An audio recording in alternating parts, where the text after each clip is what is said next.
So you're looking for Florida native plant landscaping? Well, you're in the right place because we're taking this flower bed behind me and making it completely native. We've taken out some invasives, we've taken out some Florida friendly plants, and we've added a whole bunch of natives. But what we're going to be doing today is we're starting phase 3 of the project.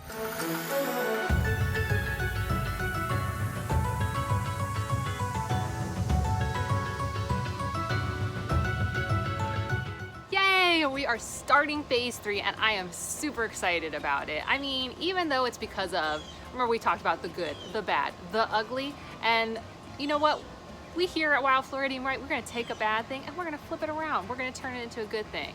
So why are we starting in phase 3? If you guys remember at the end of phase 2, I told you the jasmine, it got out of control.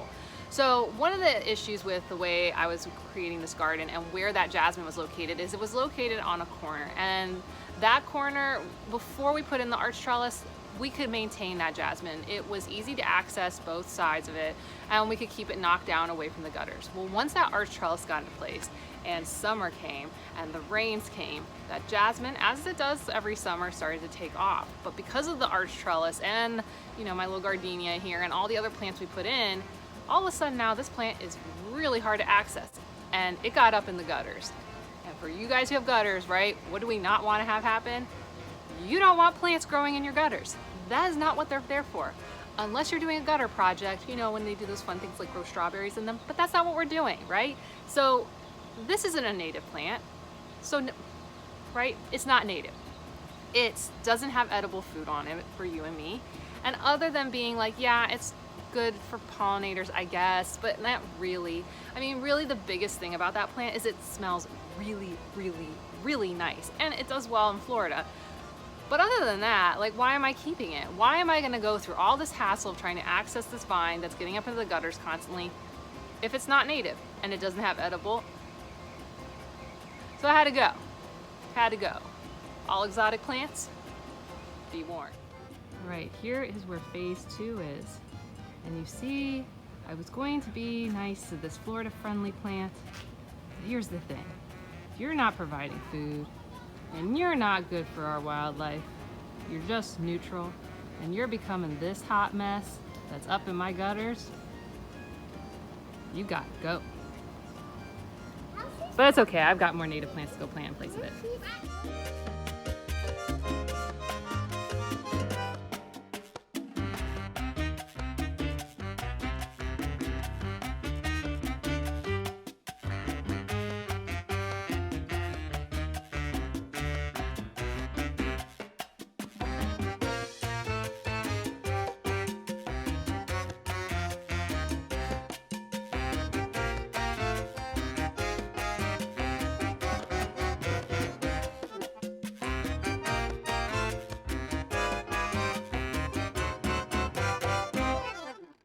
And so now the jasmine's gone, and that opened up some square footage, which was awesome, right? So the original project, I think phase 1 really only included about 40 square feet. I've done some better calculations than the end of phase 2. So I think probably total we're at 75, maybe 80 square feet total for the whole thing, including that little bit that wraps around the front, which you're gonna get to see some more of.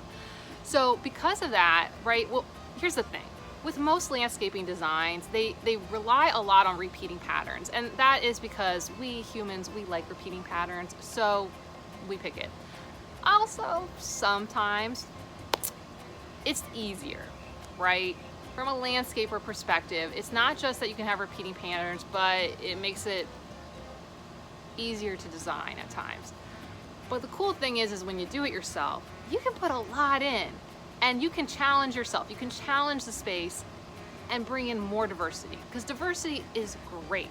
We can have lots of different types of flowers with different colors, different scents, different formations, and that's a really important thing because different types of flower shapes bring in different types of pollinators, right? So whether you have something more flat like our blanket flower here, tubular like your tropical sages, or your coral honeysuckles, you know, these are going to bring in different types of pollinators, and then having big flowers versus small flowers, same thing. Fruits, different types of fruits, different types of seeds, you're going to bring in different birds.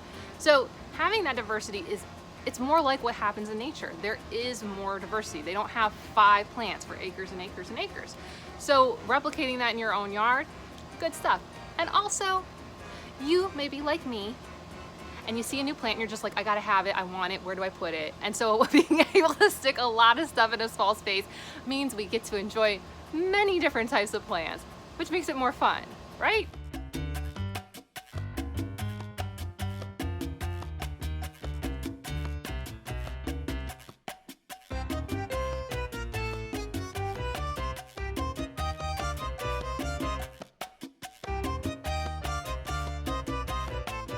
So as we're gonna go into phase 3, let's remind ourselves of the goals. So goal 1 is we gotta shade this wall, right? We know that one of the best ways to reduce our energy bills, the best way to help with the heat load that we're creating as humans, you know, carbon footprint, all that stuff, is shading the house with plants. So what are we doing? We gotta keep shading these walls. This is the eastern wall, and then the little bit that's gonna be in the front of the garage, that's a southern wall, which southern walls tend to be the hottest if they're exposed. So shade, of course. And we talked about native versus edible plants, exotic edibles, all native. Everything we're gonna add, native. Now, we do always wanna create habitat for wildlife. So spaces, and the second part of habitat is gonna be about food. Food for them, food for us. And yes, in this phase, we're definitely gonna go and add some more food for them and some things that are edible for us, which, right? Cool. I'm gonna tell y'all, I keep getting distracted. You probably can't hear it, but there is like a lot of buzzing happening, and it's coming from the fire bushes that are behind the camera. And I keep looking over there, and we are getting a lot of green orchid bees. I don't know why, but those fire bushes are like a lot.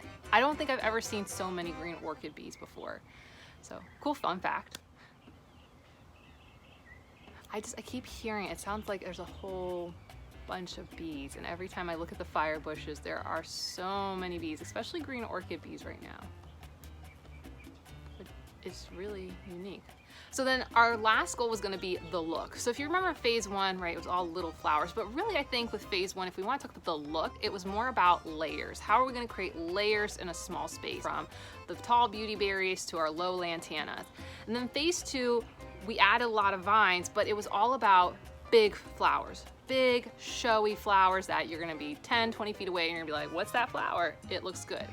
So when we get to phase 3, when I think about the look, there's gonna be flowers, you'll be able to see them from a distance, but I think with this one, it's gonna be about creating structures. And I don't mean like non-living structures. I mean plants that have some very different types of structures. So we're gonna add that in, creating a different look to our look.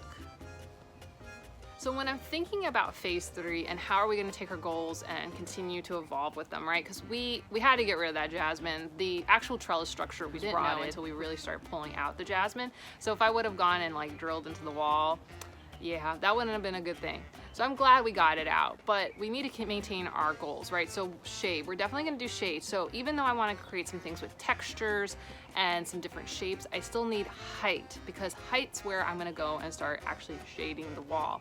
While I'm never gonna get up to the eaves of the house, I need some things that are gonna get to that anywhere between 6 and 8 feet tall. We need to have some larger plants that are gonna be able to do that. Then when we think about, of course, they're all gonna be native. So goal 2, check, check. Native. Everything will be native. And then when I think about edible, one of the things I wanted to do was bring in some edible, but kind of ranges into the like, you dry the leaves and maybe you put them in a tea, or just some unique stuff. We're gonna have some interesting ones. I've already put them in the ground, so I'm really excited for all this. Is that, yeah, we're gonna do something a little bit different. Not always the most obvious of choices, so that'll be fun. So medicinal, heading into herb replacement. I think this is gonna be good. And then when we think about host plants, did I bring in any host plants? I think one of them is a host plant. I don't know. But I definitely know that it's gonna provide food for pollinators. I know that we're gonna provide some seeds for some birds. So those are all good things. We're also gonna be hitting up some different seasons. So that's another thing when you're thinking about your Florida native plant landscaping. If you're trying to help wildlife out, you can't have everything bloom in the summer or everything bloom in the fall, right? You wanna create things that have blooms throughout. One that's just prettier. Landscaping design will tell you that, but from an actual like helping wildlife standpoint, right, we need to provide food throughout the year. So if we only have food in the summer, we do a huge disservice to the animals, because then they come in and then we have nothing. So Starting to make sure that I have plants that are gonna go throughout the year is one of the goals that I guess I'm adding that as a goal. Okay, so I'm adding the fact that we need to start blooming throughout the year. We need to provide food throughout the year. And one more goal that I want to add to this is that we need to go and fill in some of the holes. Okay, so obviously we took out the jasmine, so that's a giant hole I need to go fill in. But another thing is that kind of behind me here and over there, we have a couple holes that just really aren't filling in. The tropical sage, I'm just gonna go, it's done. So we need to go and start putting some things in place to fill in those holes.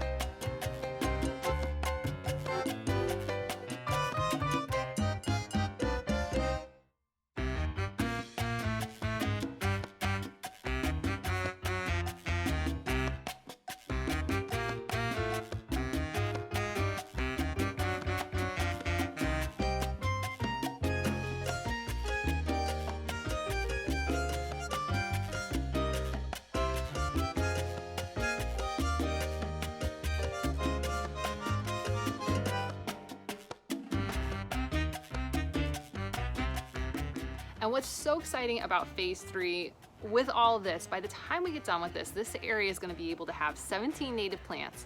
17. I don't mean individual plants, I mean 17 different species of native plants. We're going to have 5 different edible plants. We're going to be able to host at least 8 different types of butterflies. We are going to have different sources of nectar, pollen, berries, and seeds for our wildlife. That's exciting. And we're going to be able to provide one of the most utilitarian goals, which is I'm going to have different types of ways of shading this area, which is very, very exciting. And I think we'll actually be able to shade this whole area better in the long run. I'm so psyched for phase 3. And just like we did in phase 1 and 2, we're going to be covering each plant in the upcoming videos. I know, because you got to know what they're all about. And then we're going to check back in like, what, 8, 9, 10 weeks or so. And we're going to go and figure out what went well, what didn't, and what should we do differently. And first up for the plants is going to be Seaside Goldenrod. And to make sure you don't miss it, go ahead and like, subscribe, and ring that bell for notifications. New videos each week on Friday and sometimes a bonus on Sunday. And if you want to support the mission of Wild Floridian, go ahead and click that join button down below.